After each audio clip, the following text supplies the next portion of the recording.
sir.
Good morning.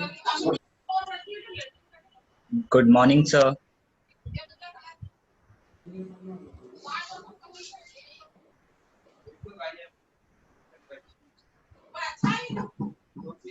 इन share हो गई. Good morning, sir. हो रही है. हो रही है sir.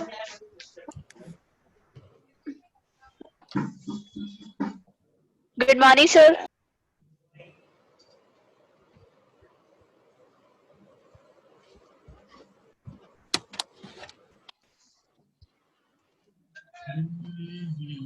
Good morning sir. Good morning.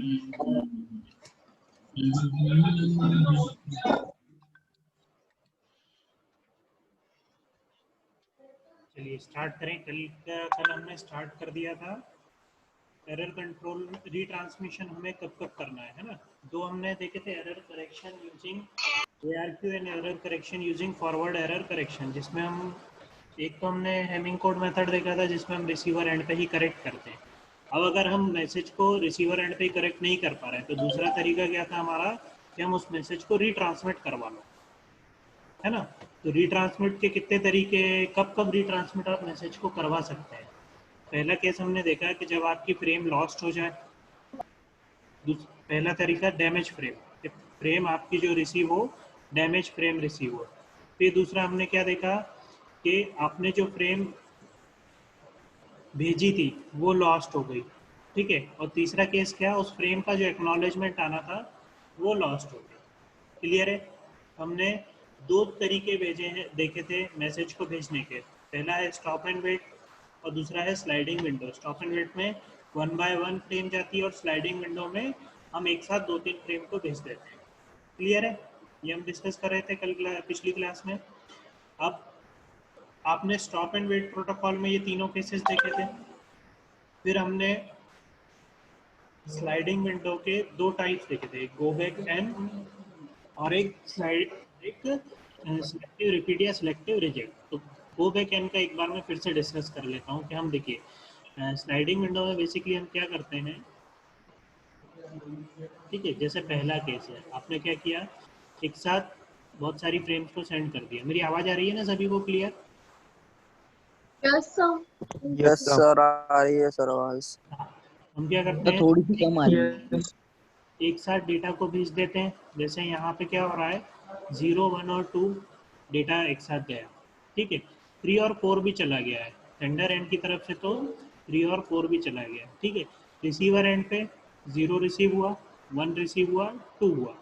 फिर उसने क्या भेजा कि एक्नॉलेजमेंट भेजता है वो बीच में. रिसीवर बीच में क्या करता है, एक एक्नॉलेजमेंट भेजता है कि yes I have received data 0, 1 and 2 properly, kindly send me third data, ठीक है. तो वो क्या करता है, जब तक तो भेज चुका था, लेकिन जैसे रिसीवर के पास तीसरा डेटा आता है उसमें कुछ एरर होती है, एरर इन फ्रेम 3. तो क्या कर देता है, उसके बाद जो भी फ्रेम्स आती है उनको क्या कर देता है, डिस्कार्ड कर देता है. लेकिन जब तक रिसीवर नेगेटिव एक्नॉलेजमेंट रिसीव करता है यहाँ पे, तब तक वो भेज चुका आता है. तो इस केस में हम क्या करते हैं, बाद में थर्ड फ्रेम के बाद में जो भी फ्रेम्स थी उनको हम क्या कर देते हैं, रीट्रांसमिट कर देते हैं. क्लियर है. Yes, sir. Yes, sir. ना लॉस्ट फ्रेम के केस में भी हम क्या कर रहे थे, जो फ्रेम लॉस्ट हो जाती है बीच में, उसके बाद का डेटा वापस से पूरा रिपीट होता है। ठीक है, यहाँ पे फ्रेम लॉस्ट हो गई जबकि 3 और 4 जा चुकी थी, लेकिन नेगेटिव एक्नॉलेजमेंट सेकंड से ही आया, मुझे तो सेकंड फ्रेम ही रिसीव नहीं हुई थी। सेकंड, थर्ड और फोर्थ वापस से भेजी जाती है। अब stop and wait, sorry, go back N में क्या प्रॉब्लम थी कि आप अननेसेसरीली जो ऑलरेडी फ्रेम भेज चुका है सेंडर, उसे उस फ्रेम को दोबारा भेजना पड़ रहा था, क्योंकि रिसीवर क्या करता है, बाद वाली फ्रेम को डिस्कार्ड कर देता है। उसके उसमें कुछ है ना डिसएडवांटेज हो रहे थे, अननेसेसरी हमारी बैंडविड्थ वेस्ट हो रही थी, है ना, सेंडर को भी प्रॉब्लम हो रही थी, 2 बार प्रोसेस करना पड़ रहा है ना। तो उस केस को दूर करने के लिए एक और मेथड लिया हमने स्लाइडिंग विंडो में ही, जिसको हम बोलते हैं सिलेक्टिव रिजेक्ट या सिलेक्टिव रिपीट भी बोलते हैं, किसी किसी बुक में आपको सिलेक्टिव रिपीट भी मिलेगा। तो इसमें क्या बोलता है ये method, in this only the specified damaged or lost frame is retransmitted. If a frame is corrupted in retransmit, a negative acknowledgement is returned and the frame is resent out of sequence. The receiving device must contain sorting logic. Logic है वो, एक print नहीं हुआ है, sorting logic to enable it to reorder frames out of sequence. The sending device must contain a searching mechanism that allows it to find and select only the requested frame for retransmission. ये तो normal definition की बात रही, अपन example से समझते हैं क्या बोलता है। जैसे पहला केस, डैमेज फ्रेम केस में सिलेक्टिव रिपीट या सिलेक्टिव रिजेक्ट कैसे काम करेगा, देखिए क्या हो रहा है, डेटा 0 भेजा, डेटा 0 यहाँ रिसीवर के पास पहुँच गया, डेटा 1 भेजा, डेटा 1 पहुँच गया, डेटा 2 पहुँचा, लेकिन क्या पहुँचा, डैमेज पहुँचा, तो इसने क्या कर दिया, उसको डिस्कार्ड कर दिया। अब जब इसने डिस्कार्ड का,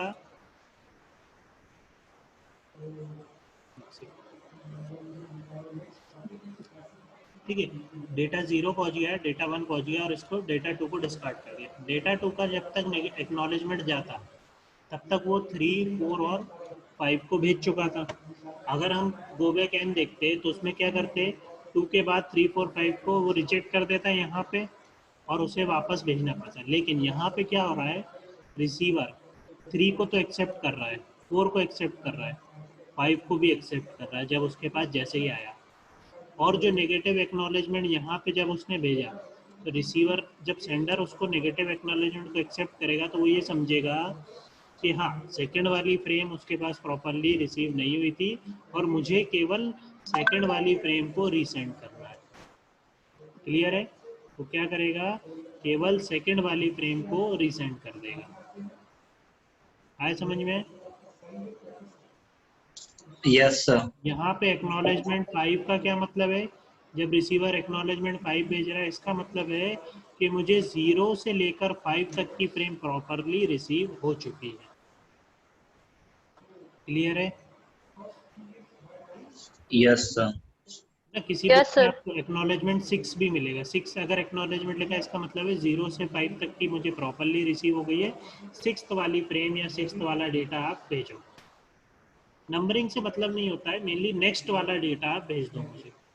नंबरिंग तो हम हमारी अंडरस्टैंडिंग के लिए लिख रहे हैं 0, 1, 2, 3, 4, वो तो डेटा भेजता है, उस पर्टिकुलर डेटा का एक्नॉलेजमेंट आता है। ठीक है, तो यहाँ इधर है लास्ट एक्नॉलेजमेंट का क्या मतलब है, all the previous data has been received properly, send me the next data. ठीक है, तो लॉस्ट फ्रेम के, डैमेज फ्रेम के केस में कैसे हुआ, जो भी फ्रेम पर्टिकुलर डैमेज उसको रिसीव हुई थी, उसने उस पर्टिकुलर फ्रेम का नेगेटिव एक्नॉलेजमेंट भेजा और सेंडर क्या करेगा, उस पर्टिकुलर फ्रेम को ही रिट्रांसमिट कर देगा। इस पर्टिकुलर ऑपरेशन को परफॉर्म करने के लिए सेंडर और रिसीवर के दोनों ही एंड पे दोनों को कुछ स्पेशल और एल्गोरिथम्स अपने एंड पे रन करना पड़ती है, जिससे कि वो out of the sequence frame को आइडेंटिफाई भी कर पाए और उसको पर्टिकुलर फ्रेम को भी रिट्रांसमिट कर पाए। ये थोड़ा सा एडिशनल ओवरहेड बढ़ जाता है उनके फंक्शंस में, एक एडिशनल फंक्शंस आ जाता है। क्लियर है? ये चीज clear Yes, sir. Yes, sir. Yes, sir. ठीक है, अब नेक्स्ट केस देखते हैं, जैसे lost frame. Lost frame case क्या बोलता है, if a frame is lost the next frame will arrive out of sequence when the receiver tries to reorder the existing frames to include it will discover the discrepancy and return a negative acknowledgement। जैसे अब इसमें diagram नहीं है तो क्या हुआ, हम वैसे भी इसका केस वैसे ही वाला है। क्या होगा यहाँ पे, मान लीजिए 2 वाली फ्रेम नहीं पहुंची। सर आपकी आवाज नहीं आ रही है। हेलो, आ रही है? आ रही है तो सर आ रही है। आ रही है ना? हाँ, तो लॉस्ट फ्रेम के केस में क्या होगा, उसने डेटा 0 भेजा, डेटा 1 भेजा और ये फ्रेम कहीं पे लॉस्ट हो गई। तो बेसिकली बस रिसीवर क्या करेगा, उसके पास टाइमर रहेगा, उसके पास बीच में जैसे ही यहाँ पे 0 रिसीव होगा 1 रिसीव होगा, तो रिसीवर क्या करेगा, उसका एक्नॉलेजमेंट भेज देगा। और ये यहाँ पे क्या करेगा, अगर उसको नेगेटिव एक्नॉलेजमेंट मिलेगा तो उसको रिट्रांसमिट कर देगा। बस लॉस्ट फ्रेम के केस में सेंडर क्या कर रहा है, वही टाइमर जो हम स्टॉप एंड वेट में हमने देखा था, टाइमर कैसे मेंटेन कर रहा था वो, उसको एक्नॉलेजमेंट नहीं आता है तो इसको रिट्रांसमिट कर देगा। क्लियर है? Clear yes sir. और लॉस्ट एक्नॉलेजमेंट के केस में भी वही होगा कि it is treated by selective reject just as they are in go back N, in no acknowledgement arrives in the time allotted, the sender retransmit the frame. है ना, जिस भी फ्रेम का एक्नॉलेजमेंट नहीं आया वो क्या करेगा, उस पर्टिकुलर फ्रेम को रिट्रांसमिट कर देगा। तो इसमें एडवांटेज क्या है, आप अननेसेसरी जो फ्रेम दोबारा से ट्रांसमिट कर चुके थे उन फ्रेम को आपको वापस से भेजना नहीं पड़ेगा। क्लियर है? क्लियर है ये चीज़ सभी को? तीनों केसेस हमने देखे और ARQ टेक्निक्स को यूज़ करते हुए हमने देखे। ARQ में 2 टेक्निक हमने देखी, stop and wait ARQ and sliding window ARQ। Sliding window ARQ में 2 मेथड थे हमारे, गो बैक एंड और सिलेक्टिव रिपीट या सिलेक्टिव रिजेक्ट। क्यों नाम दिया है सिलेक्टिव, क्योंकि हम जो पर्टिकुलर सिलेक्टिव फ्रेम को ही रिट्रांसमिट करते थे। क्लियर है? सर ये Yes. लास्ट वाला एक बार फिर से बता दीजिए, लॉस्ट एक्नॉलेजमेंट जो है। देखिए लास्ट वाले में हमने पहला केस डिस्कस करा, डैमेज फ्रेम। देखिए लास्ट वाले केस में कुछ भी डिफरेंस नहीं है, सिर्फ डिफरेंस क्या है, आप उस पर्टिकुलर फ्रेम को ही रिट्रांसमिट करते हो। पिछले केस में हम क्या कर रहे थे, जैसे अगर मेरी 2 वाली डिस्कार्ड होती थी और सेंडर 3, 4 और 5 भेज चुका था, लेकिन जब वो 2 का एक्नॉलेजमेंट उसको मिलता तो वो वापस से 3, 4, 5 को भेजता, क्योंकि रिसीवर क्या कर रहा था, एक्सेप्ट ही नहीं कर रहा था, यहाँ पे डिस्कार्ड कर देता वो इन सबको। लेकिन सिलेक्टिव रिपीट या सिलेक्टिव रिजेक्ट जब हम एल्गोरिथम यूज कर रहे हैं तो उस केस में रिसीवर डिस्कार्ड नहीं करता है, एक्सेप्ट कर लेता है बाद वाली फ्रेम, और सिर्फ नेगेटिव एक्नॉलेजमेंट किसका भेजता है, सेकंड वाली फ्रेम। बाकी तो केस एज इट इज ही चलते हैं। क्लियर है? Yes sir. ठीक है, तो ये चीज Yes, sir. ठीक है। तो अब हमने हमारे डेटा Yes, में कौन कौन से फंक्शन डिस्कस कर दिए अभी तक सारे। हमने सबसे पहले डिस्कस करा था service provided by data link layer. तो हमने उसमें देखा था unacknowledged connectionless service, acknowledged connectionless service, acknowledged connection oriented service. फिर हमने फ्रेमिंग देखा था, फ्रेमिंग के मेथड्स देखे थे ना, byte stuffing, character count method, bit stuffing, ये देखा था। फिर हमने एरर कंट्रोल देखा। एरर कंट्रोल में हमने क्या देखा, error detection and error correction. Error detection के मेथड्स हमने देखे। कौन कौन से मेथड हमने देखे, parity check method, single parity, 2 dimensional parity. फिर हमने चेकसम मेथड देखा, फिर हमने CRC मेथड देखा। फिर हमने एरर करेक्शन टेक्निक्स में कुछ टेक्निक्स के नाम देखे थे, बट हमारे सिलेबस के अकॉर्डिंग हमने सिर्फ हेमिंग कोड देखा। क्लियर है? उसके बाद हमने Yes, sir. फ्लो कंट्रोल हम कैसे करते हैं, या तो आप फ्रेम को एक एक करके भेजो और उसका एक्नॉलेजमेंट एक्सेप्ट करवाओ, या फिर आप कुछ फ्रेम को एक साथ भेज दो और उनका एक साथ एक्नॉलेजमेंट मंगाओ। ठीक है, तो flow control basically stop and wait और स्लाइडिंग विंडो हमने देखा। 2 तरह की टेक्निक देखी फ्लो कंट्रोल में। फ्लो कंट्रोल बेसिकली क्या होता है कि जो सेंडर डेटा को भेज रहा है वो रिसीवर प्रॉपरली रिसीव कर पा रहा है कि नहीं, speed of data must be adjusted according to the sender and receiver. ठीक है, तो उसमें हमने 2 तरीके देखे। अब उसमें भी एरर करेक्शन होता है, किस तरह से, जब आप फ्रेम को रिट्रांसमिट करवा सकते हो, अगर कोई फ्रेम में एरर होता है या फ्रेम नहीं पहुंच पाती है या एक्नॉलेजमेंट नहीं पहुंच पाता है, उन केसेस में ARQ टेक्निक किस तरह काम आती है। ARQ क्या होता है, ऑटोमेटिक रिट्रांसमिशन रिक्वेस्ट। ठीक है, तो ये हमने देखा। ये सारे फंक्शंस हम डेटा लिंक लेयर के देख चुके हैं। अब एक और फंक्शन हमने देखा था डेटा लिंक लेयर का, जो कि था एक्सेस कंट्रोल, या जिसको हम लाइन कंट्रोल भी बोलते हैं। क्लियर है? एक्सेस कंट्रोल या लाइन कंट्रोल। देखा था हमने कि डेटा लिंक लेयर एक फंक्शन और परफॉर्म करता है कि अगर सिंगल बैंडविड्थ अवेलेबल है, जैसे ए से बी पे डेटा जाना है और सी से बी पे डेटा जाना है, ठीक है, और एक ही कम्युनिकेशन लाइन अवेलेबल है, तो ए को भेजेंगे कि सी को भेजेंगे, ये कौन डिसाइड करता है? लाइन कंट्रोल कौन करता है? Data link layer. This is one of the function of data link layer. ये भी एक और फंक्शन है। ये किस तरह से करता है लाइन कंट्रोल? अब हम डिस्कस कर रहे हैं एक और फंक्शन डेटा लिंक लेयर में। तो दो तरीके से डिस्कस करता है हमारा, एक है इंक्वायर एंड एक्नॉलेज और दूसरा है poll and select. Line control can be done in two way. ENQ मतलब इंक्वायर, ACK मतलब acknowledge, poll and then select. तो दोनों मेथड हम डिस्कस करते हैं। इंक्वायर एंड एक्नॉलेज मेथड क्या बोलता है? This method is used in systems when there is no question of wrong receiver, that is when there is a dedicated link between two devices so that the only device capable of receiving the transmission is intended one। देखिए क्या होता है इसमें, मैं example से ही समझाता हूँ।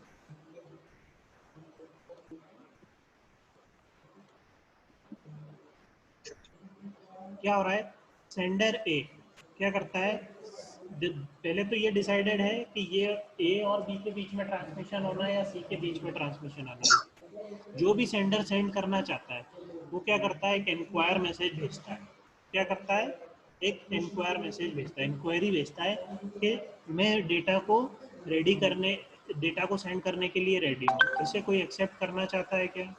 तो बी स्टेशन उसके लिए एक्नॉलेजमेंट भेजता है इंक्वायरी के लिए कि yes I am ready to accept the data.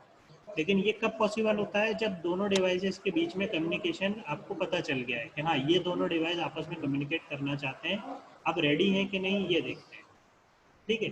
मान लो इधर एक और सी होता, ठीक है, और सी भी भेजना चाहता डेटा किसी को, लेकिन सी अगर रेडी नहीं होता तो वो एक्नॉलेजमेंट नहीं भेजता। सॉरी, सी अगर एक्सेप्ट करना चाहता है, यहाँ पे एक और स्टेशन सी भी होता तो वो क्या करता है? नेगेटिव एक्नॉलेजमेंट भेज देता। स्टेशन ये किस किस केसेस में यूज होते हैं इस टाइप के? जब आप क्लाइंट और सर्वर कम्युनिकेशन करते हो, सर्वर तो रेडी है डेटा को भेजने के लिए, या क्लाइंट उसको एक्सेप्ट करने के लिए रेडी है, सर्वर क्या करता है? एक इंक्वायर मैसेज भेज देता है। और फिर क्या करता है? स्टेशन बी को अगर डेटा चाहिए, जिस भी क्लाइंट को डेटा को रिसीव करना है, वो क्या करता है? उस डेटा को पहले उस इंक्वायर मैसेज के लिए क्या करेगा? एक एक्नॉलेजमेंट भेजेगा कि हाँ मैं रेडी हूँ डेटा को एक्सेप्ट करने के लिए। और फिर डेटा ट्रांसमिट होता है और उस डेटा ट्रांसमिशन के बाद उस डेटा का एक्नॉलेजमेंट चलता है। ये हम देख चुके हैं, हर डेटा जाता है, डेटा का एक्नॉलेजमेंट आता है। ऐसा करते करते लास्ट में जब कोई और डेटा नहीं बचता है तो सेंडर क्या करता है? एंड ऑफ ट्रांसमिशन फ्रेम को भेज देता है। क्लियर है? Inquire acknowledgement Yes, sir. Line control के, देखिए सर्वर तो एक ही बार में एक को ही डेटा भेज सकता है। अब कौन सा क्लाइंट रेडी है? सर्वर क्या करता है? इंक्वायर मैसेज भेज देता है सभी को, जिसकी भी तरफ से उसको एक्नॉलेजमेंट आ जाता है। मान लो यहाँ बी भी होता है, सी भी होता है, डी भी होता है, लेकिन लाइन तो एक ही है।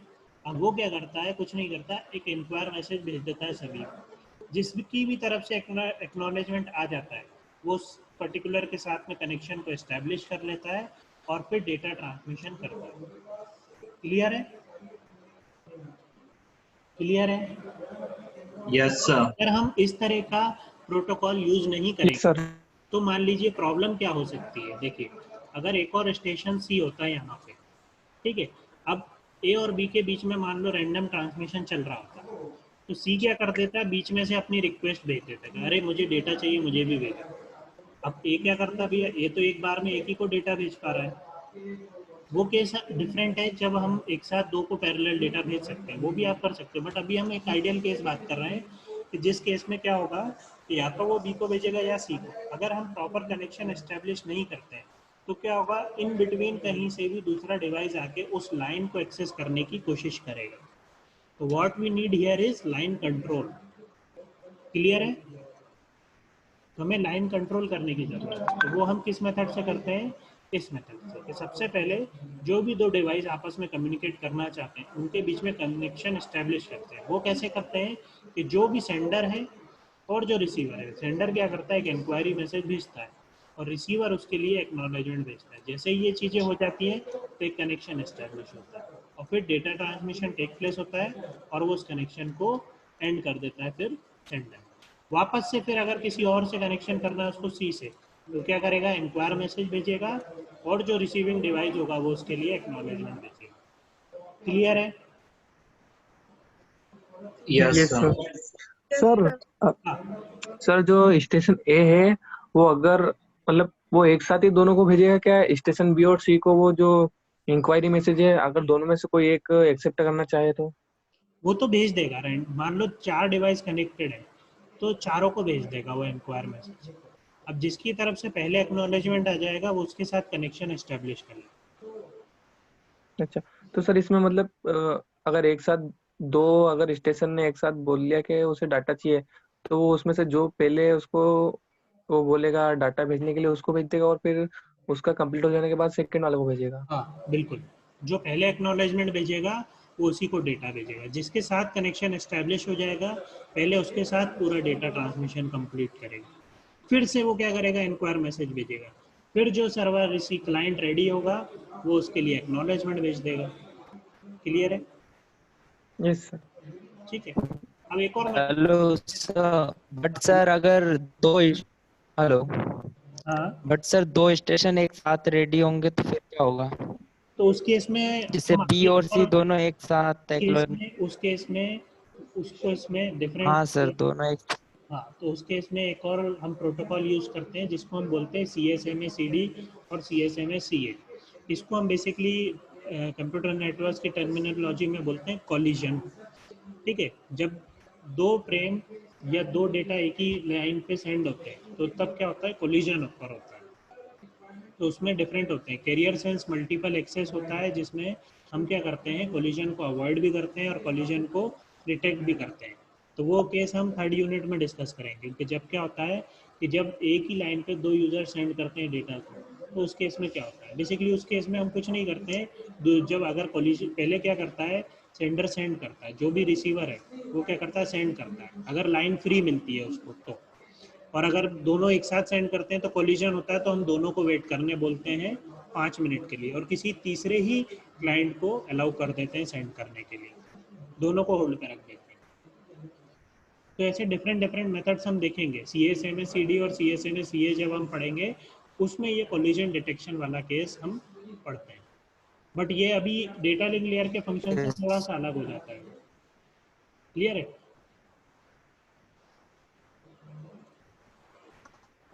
क्लियर है? Okay sir. ठीक है, तो वो उसको हम डिस्कस करेंगे जब हम कोलिजन डिटेक्शन और कोलिजन अवॉइडेंस पढ़ेंगे। ठीक है, अभी बस इतना आप समझ लीजिए कि लाइन को एक्सेस करना है तो उसको एक एक्नॉलेजमेंट भेजना है और उसको वो एक्सेप्ट कर लेगा रिसीवर और दोनों के बीच में ट्रांसमिशन होगा। क्लियर है? अब देखिए पोल और सिलेक्ट मेथड क्या होता है।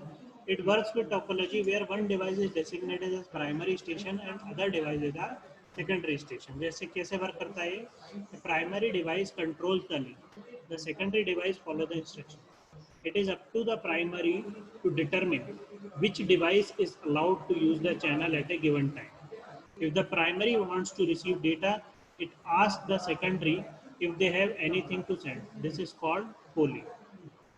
If the primary want to send data, it tells the target secondary to get ready to receive. This is called selecting. जैसे इसमें भी वही चीज़ हो रही है। क्या करता है ये, select mode is used whenever the primary device has ready has something to send. तो मेरा यहाँ पे जो ये प्राइमरी डिवाइस है वो एज ए सेंडर एक्ट कर रहा है। क्या करता है, ये भी अगेन एक सिलेक्ट मैसेज को भेजता है। क्या करता है, एक सिलेक्ट मैसेज को ब्रॉडकास्ट कर दिया ऐसे। किस किस को सिलेक्ट मैसेज है, जो भी सिलेक्ट करना चाहता है वो एक एक्नॉलेजमेंट भेज देगा। एक्नॉलेजमेंट जैसे इसको मिलेगा उस डिवाइस को ये सिलेक्ट करके उसको पर्टिकुलर को डेटा को सेंड कर देगा। क्लियर है? अब पोल जैसे सिलेक्ट में ये प्राइमरी डिवाइस के ऊपर डिसाइड करता है। मान लीजिए अब ए ने भी भेजा होता और बी ने भी भेजा होता, तो क्या करेगा, अब ये प्राइमरी डिवाइस के ऊपर है कि वो किसको एक्सेप्ट करना चाहता है।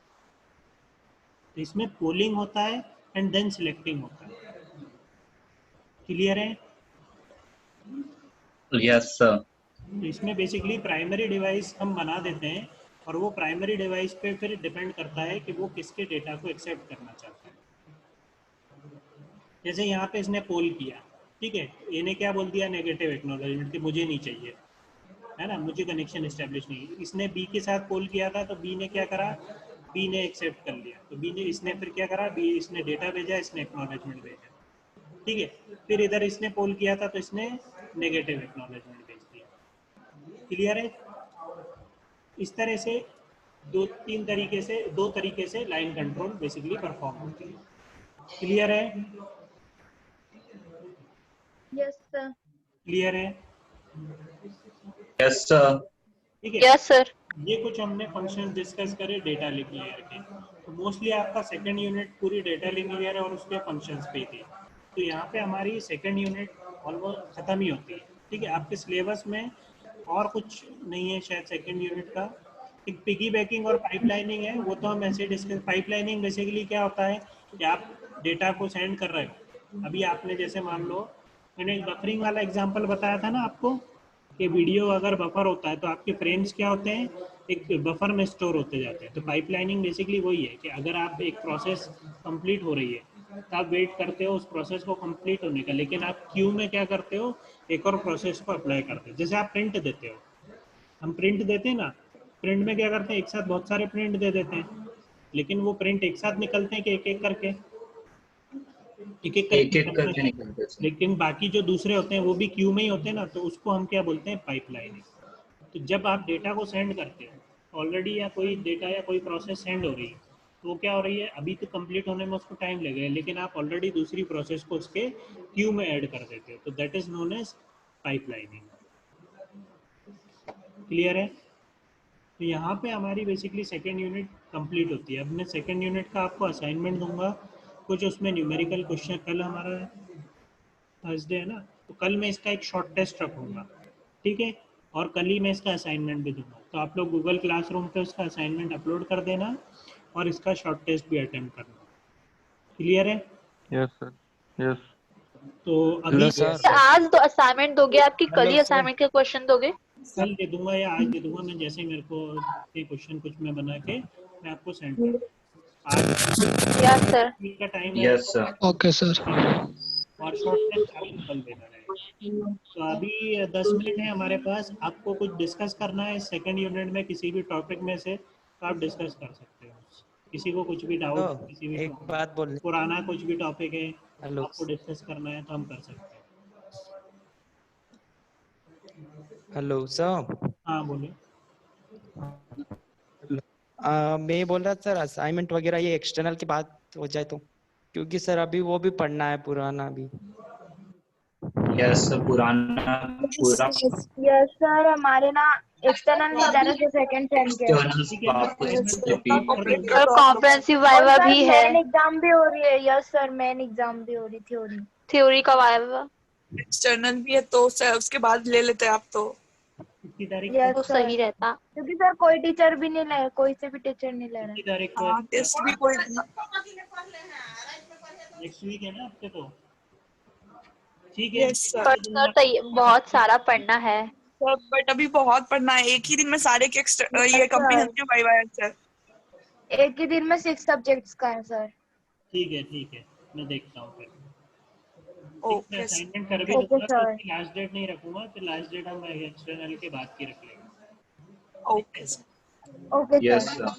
Yes okay sir. सर। भी किसी को कोई डाउट है सेकंड यूनिट में, किसी भी डिस्कस कर लो। 10 मिनट है हमारे पास, 10 मिनट है।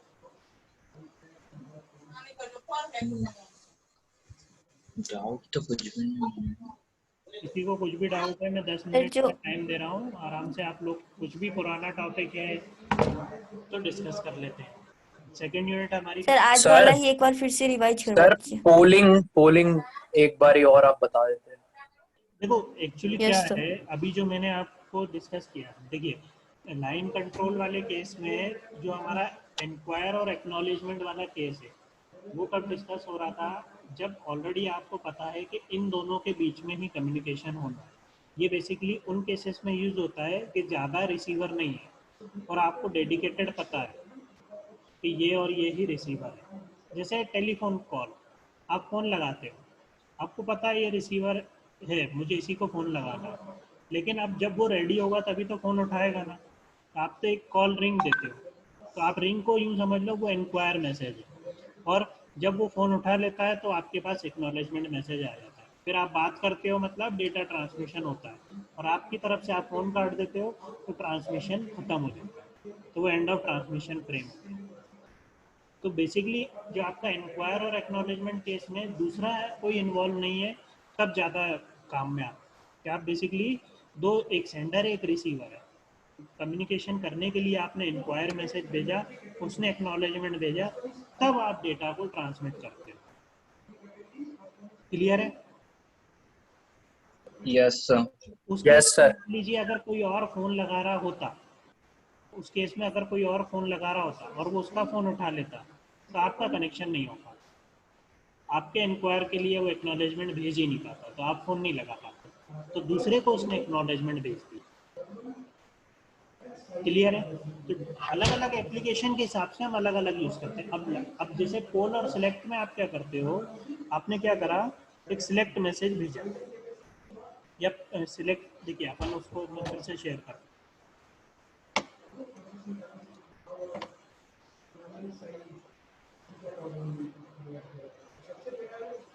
ठीक है। पोल और सिलेक्ट में क्या हो रहा है, the primary device control the range control कहाँ गया,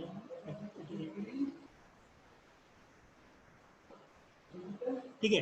if the primary wants to receive data it ask the secondary if they have anything to send, this is called polling. If the primary wants to send data it tells the target secondary to get ready to receive data, this is called selecting. जैसे select mode is use whenever the primary, देखिए दो हम क्या करते हैं, primary और secondary device बना देते हैं, ठीक है।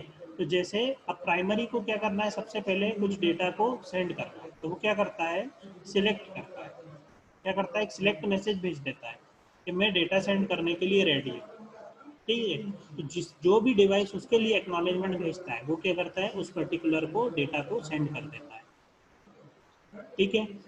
अब अगर सेकेंडरी डिवाइस को सेंड करना चाह रहा है, यहाँ पे दोनों तरफ कम्युनिकेशन हो रहा है ना। अब अगर सेकेंडरी डिवाइस सेंड करना चाह रहा है तो प्राइमरी डिवाइस क्या करता है, पोल करता है कि मुझे कोई डेटा भेजना चाहता है क्या, ओके। फिर ए के पास जाता है कॉल, नहीं मैं कोई डेटा नहीं भेजना चाहता हूँ, ठीक है। बी के पास जाता है कॉल, क्या आप डेटा भेजना चाहते हो, बी बोलता है यस मैं डेटा भेजना चाहता हूँ, और वो उसको ट्रांसमिट कर देता है, और प्राइमरी उसका क्या कर देता है, एक्नॉलेजमेंट भेज देता है। क्लियर है? और इस तरह से डे ट्रांसमिशन जब तक कंप्लीट नहीं होता उसके बाद वो एंड ऑफ ट्रांसमिशन फ्रेम भेज के उनके बीच में कम्युनिकेशन कंप्लीट हो जाता है। क्लियर है? Yes sir. Yes sir. Clear है? Yes sir. ठीक है। तो इसमें दो तरीके से ट्रांसमिट, हमने क्या करा, प्राइमरी और सेकेंडरी डिवाइस बना दिया। आप बनाया क्यों, ताकि अगर मल्टीपल क्लाइंट्स है या मल्टीपल डिवाइसेस हैं जो कम्युनिकेशन करना चाहते हैं तो उनके बीच में दिक्कत ना आए। जैसे हमने पिछले वाले केस में तो क्या किया था, एनक्वायर और एक्नॉलेजमेंट मंगा लिया था। अब इस केस में हम उसी मेथड को थोड़ा दूसरे तरीके से कर रहे हैं जिसको कि हम पोल और सिलेक्ट बोलते हैं। क्लियर है? Yes sir. Yes sir. और कुछ, यहाँ पे मल्टीपल आ गए। हाँ, और कुछ डाउट है आपको पुराने किसी, कुछ भी? और नहीं तो लेक्चर मैंने अपलोड कहाँ तक किए थे, मैं और जो भी ब्लास्ट के कुछ एक दो तीन लेक्चर शायद अपलोड नहीं किए, वो अपलोड कर दूंगा, तो आप लोग यूट्यूब पे रेफर कर लेना उसको। क्लियर है? Yes yes sir. Okay sir. तो किसी को कुछ यस डाउट सर। डिस्कस नहीं करना है तो एंड करें meeting. Yes sir. Yes sir. No doubt sir. Sir एक इम्पोर्टेंट काम। ये 2 यूनिट हमारी कंप्लीट हो गई है, आप अच्छे से इनको रिवाइज कर लें। पीपीटी भी मैंने शेयर कर दी है, ये सेकंड यूनिट के पूरे नोट्स में शेयर कर दूंगा, बट इसके कुछ पार्ट थोड़े से अलग हैं, तो ये नोट्स थोड़े से अलग थे, बट कुछ टॉपिक इसमें से मैंने पढ़ा दिए, तो ये मैं पूरे ही शेयर कर दूंगा, आप लोग रेफर कर लेना इसको। क्लियर है? यस। चलिए, thank yes yes sir. Yes sir. You. Okay, अच्छा अटेंडेंस मैंने लेना है, कैमरा ऑन कर लीजिए एक बार।